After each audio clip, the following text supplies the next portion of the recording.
The reality is, no matter who we are, no matter who they are, the one thing kids need is a dad. Barbara shared some statistics with me. I'm not going to read everything on here, but fatherhood in America, this is kind of a report. It says more than 24 million children, 1 in 3, grow up without their biological father. So that's enough children to populate New York City 3 times. It goes on to say more than 20 million children, slightly more than 1 in 4, grow up without a biological step or adoptive father.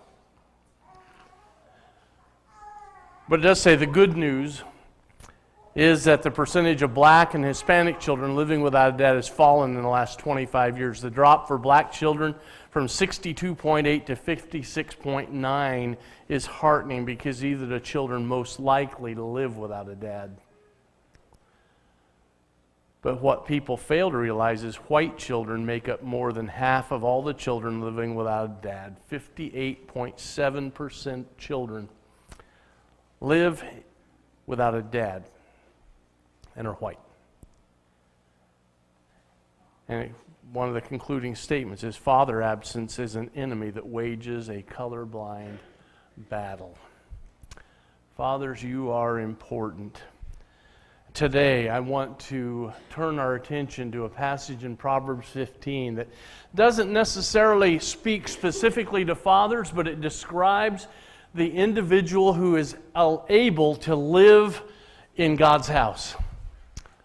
And by connection, I believe that would qualify these as great qualities for every father to strive towards, the kind of dad every kid needs. And I didn't check my spelling on that very well, did I?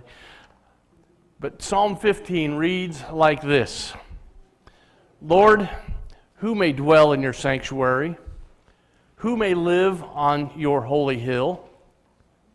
He whose walk is blameless, and who does what is righteous, who speaks the truth from his heart and has no slander on his tongue, who does his neighbor no wrong and casts no slur on his fellow man, who despises a vile man but honors those who fear the Lord, who keeps his oath even when it hurts, who lends his money without usury and does not accept a bribe against the innocent. He who does these things will never be shaken.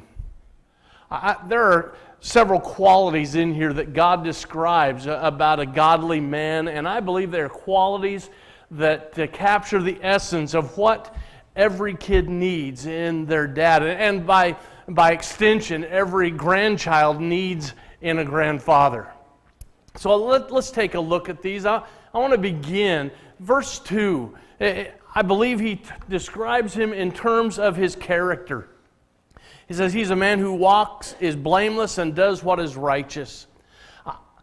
As I look at our culture today, one of the biggest challenges, one of the biggest things, that, especially in this election cycle, is that we're dealing with is this issue of character.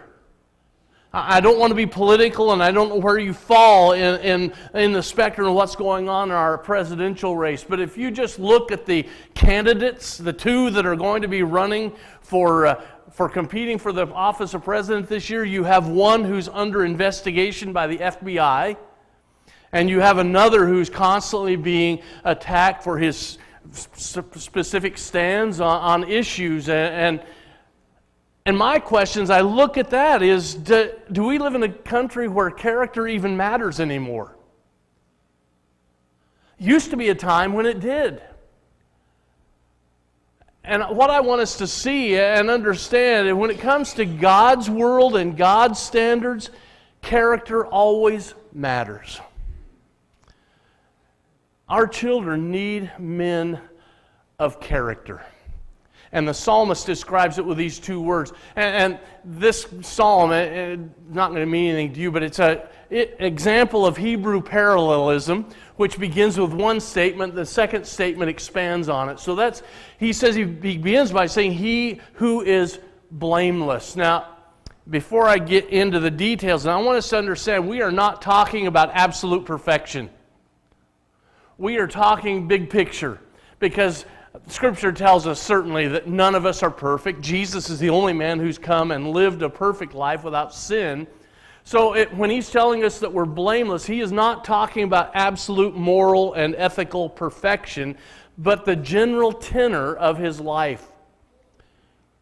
Kids need fathers who are blameless. If you want to understand that, if you go to 1 Timothy chapter 3, verse 2, I think we kind of get a handle on that. When Paul is talking about those who serve as elders within the body, he says they are to be men who are above reproach. Literally translated, that would be men at whom no finger of accusation can be pointed. If they're the kind of men that if someone were to say something negative and critical about them, nobody would believe it. And he qualifies that by saying men who do righteousness. Doing righteousness. Righteousness is a character of God. Somebody told me one time it's doing the right thing in the right way at the right time. And that's God. So a man of character is one who perhaps holds himself to a higher standard than he holds anyone else. A man who always wants to do what is right, and I believe a man who spends his time and invests his time trying to discover exactly what God says is right. Men of character, men of righteousness. If you look at Genesis 6:9, we find Noah. It says Noah was an upright man. A man God approved of him. Job 1:1, he was a righteous man in the world. Not perfect, but men of character. Men that the world looks up to. The men that children can say, I know, I trust my dad. I know he's a man who is what he should be. We made men of character who live their lives in a way that no one could ever say, what a scoundrel, what a man that people look up to. He goes on in that text to focus in on their speech. A man went to a Jewish rabbi, and he walked in and he says, Rabbi, I have a problem. I went out and I spread some gossip about someone this week. What can I do? And the rabbi said, there's two things you need to do. One today and one tomorrow. And he says, what do I need to do today? He says, I want you to go get a feather pillow. And I want you to go and open up that feather pillow and scatter the feathers all over town. And he did that, and he came back the next day, and he said, okay, Rabbi, I did that, now what do I do? And he says, you need to go out and pick up every one of those feathers. And he said, that's impossible. And the rabbi said, and that is exactly why we need to be careful with the words that we speak.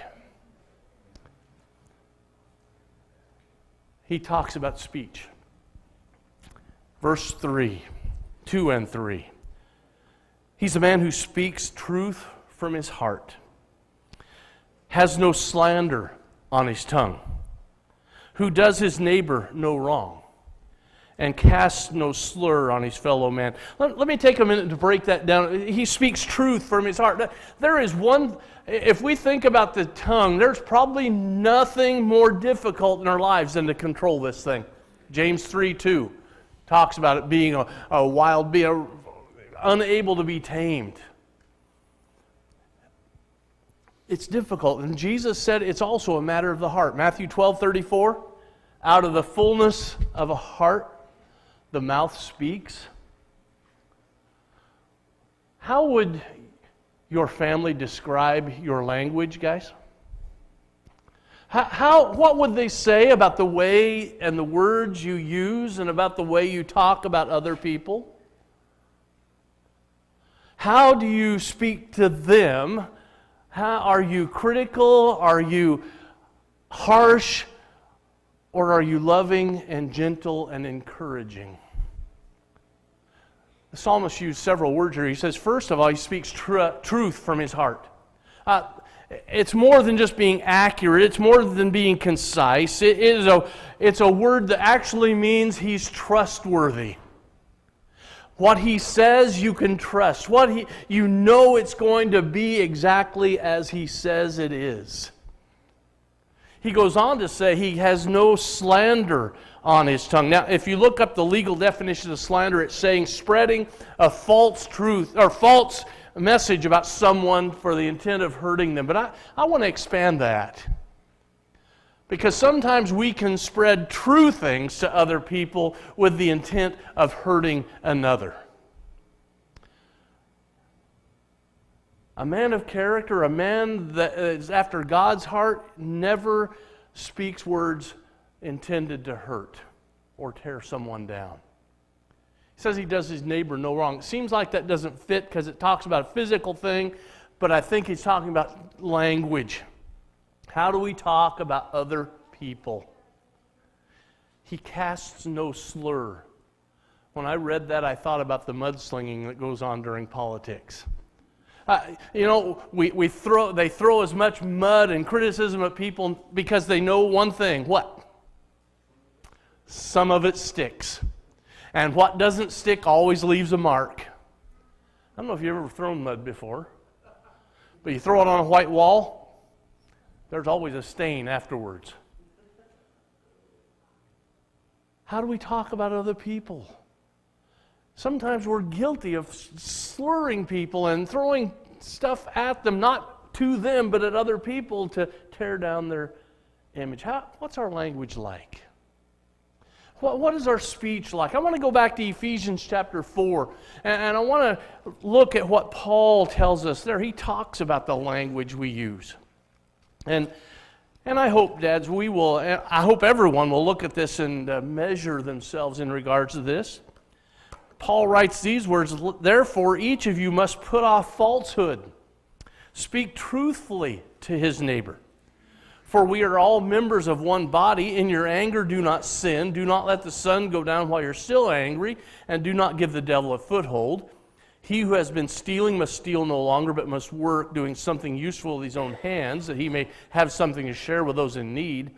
And verse 29, he picks up the theme again. He says, "Do not let any unwholesome talk come out of your mouths, but only what is helpful for building others up according to their needs, that it may benefit those who listen."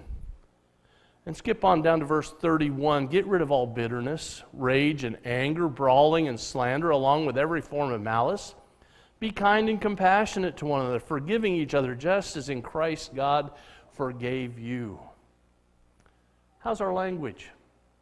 I go back to my favorite Christmas movie is Christmas Story, and you remember the time, if you've watched the movie, the time he gets out to help his dad change a tire, and the lug nuts go flying, and he lets an expletive loose from his lips, and his dad goes bizarre. But the very next line, or part of that whole concept, is it's a word I heard my dad use 1,000 times. How's our language? Because you see, our children will learn their language from us. Most of the time when we hear things about our kids' language and we get mad about them, all we have to do is look back to home.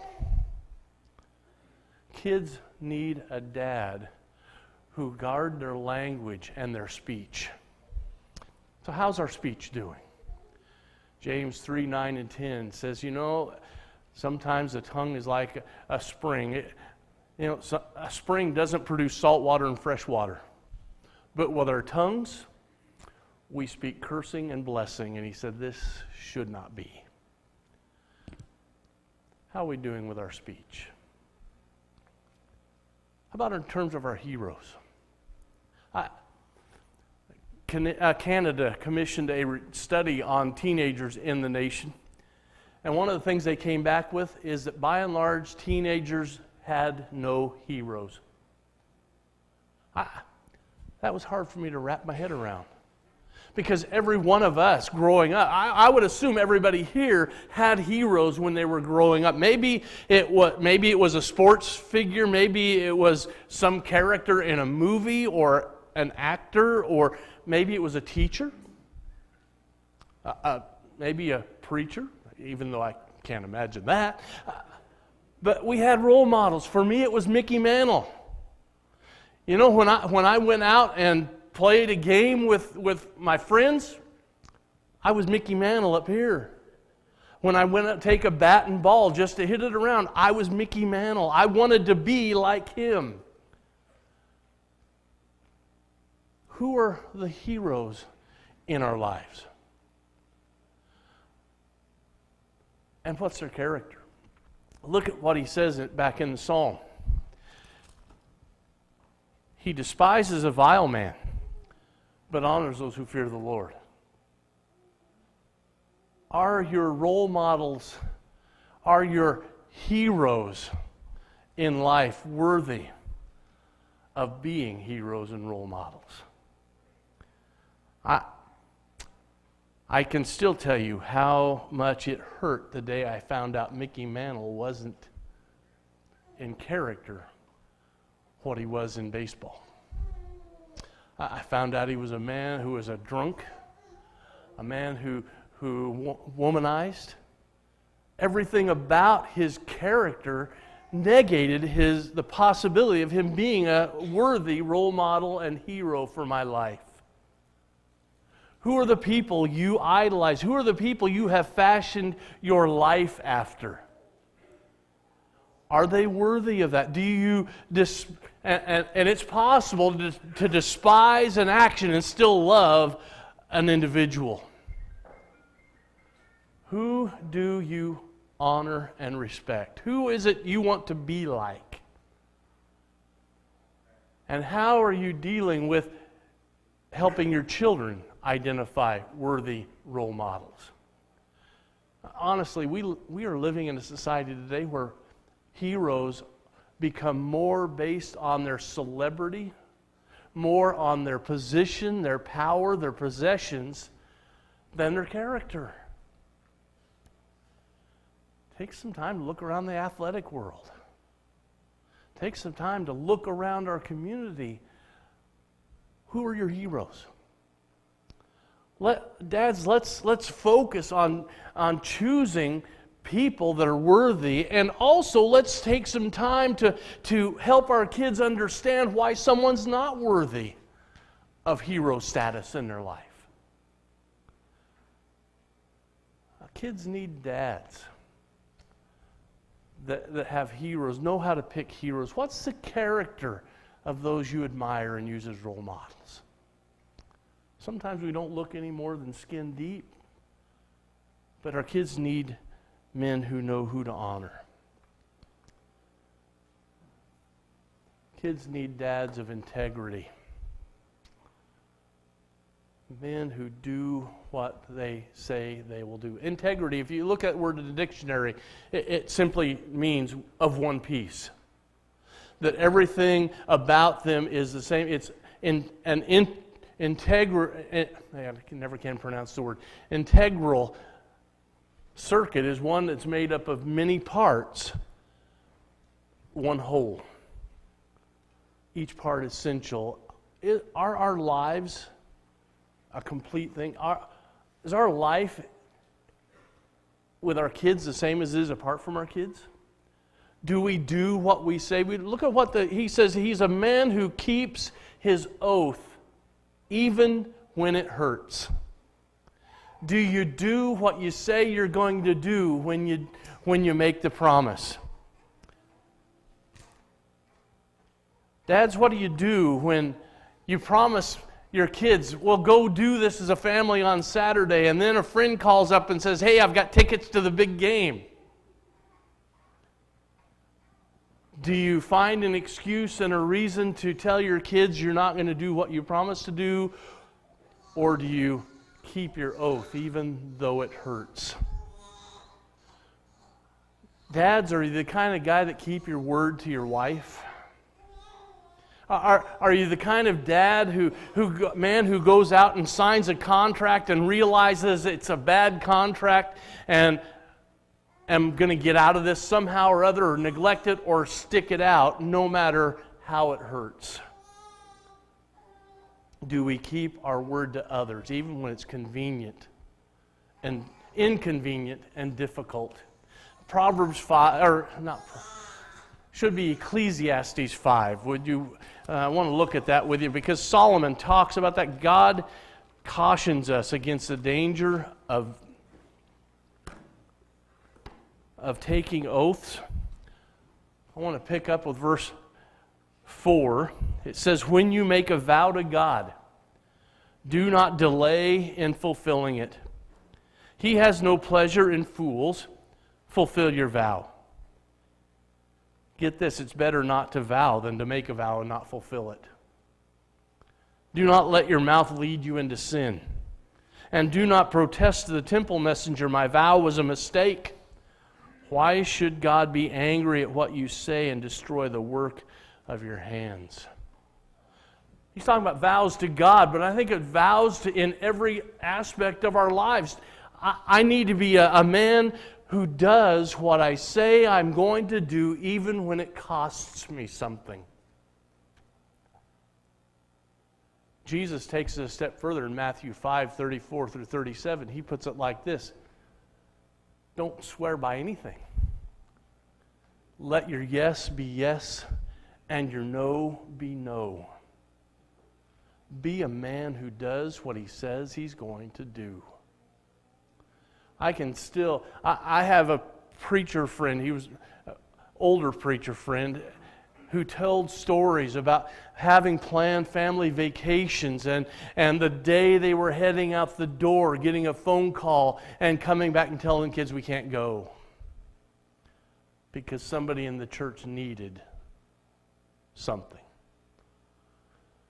And he recalls the pain and the sense of devastation it was for his kids to grow up knowing that the church was more important than they were. Do we do what we say we're going to do with our kids, our wife, our community? Are we men of integrity? Finally, he talks about him in regards to money.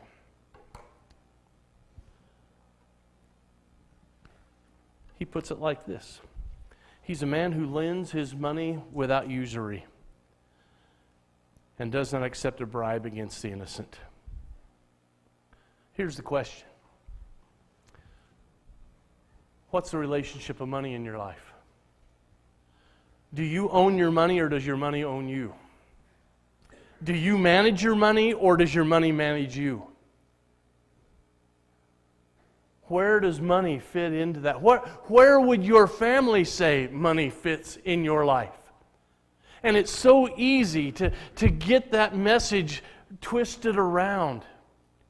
What message do we hear to give our children when we complain about how much it costs to take care of the family, to keep the house, to do all the things they need to do? Are we always complaining about the money that it takes?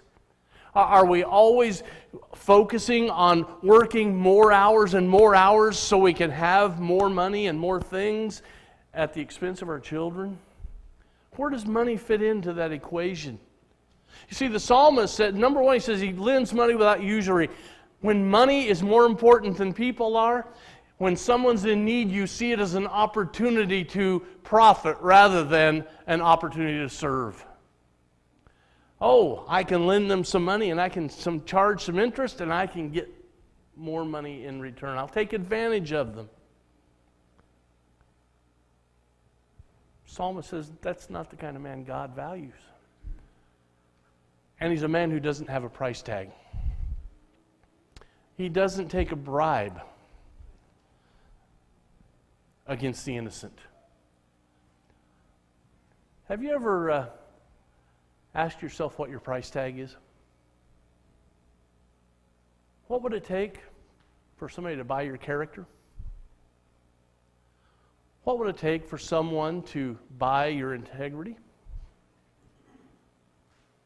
There was a movie quite a few years back called An Indecent Proposal, where a rich man wanted to sleep with another man's wife and offered him exorbitant amounts of money, and the man took it. What's your price? Is there any price that you'd place on your character?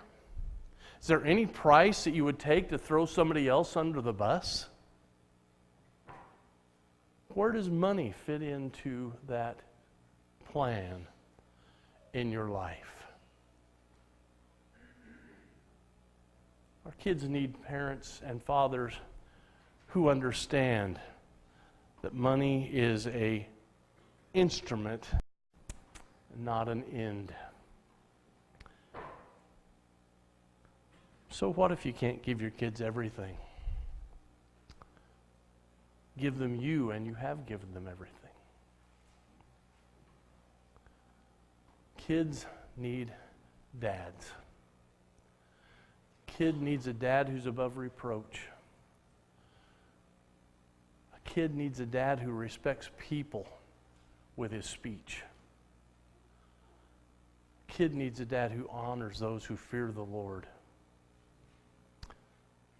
Kid needs a dad who keeps his word no matter what. Who cares more about people than he does money.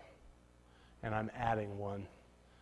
Kid needs a dad who loves Jesus and teaches children to love him.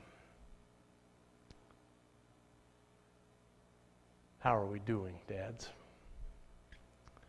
I didn't share this to beat anybody up. I share this to provide us a means of going back and looking in a mirror of our lives. Are we being the dads kids need us to be? And it extends beyond that. Each and every one of us in this room can look at this list and say, am I the person that qualifies to be in God's presence and demonstrate His character? Today is an opportunity. Today is an opportunity to resolve to be the dad I need to be. If you have young children at home, to be the dad will be someday in the future when I get married and have children. To be the grandfather that my grandkids need me to be, that they might learn to know what God expects and wants every one of us to be. Will we be the men that our kids need us to be? Father God, thank you. You are so faithful. You are so practical. You are so clear in your word. Lord, today we are celebrating fathers, and one of the things that we need to do as fathers is to examine our character, understand who we are and our responsibility, and knowing that what we do and how we live is going to impact and shape our children in their future. Lord, help us to make that resolution to be men of God, to be men of character. They're men who are worthy of being looked up to, men who love their families and their children and others more than they love anyone else and anything else.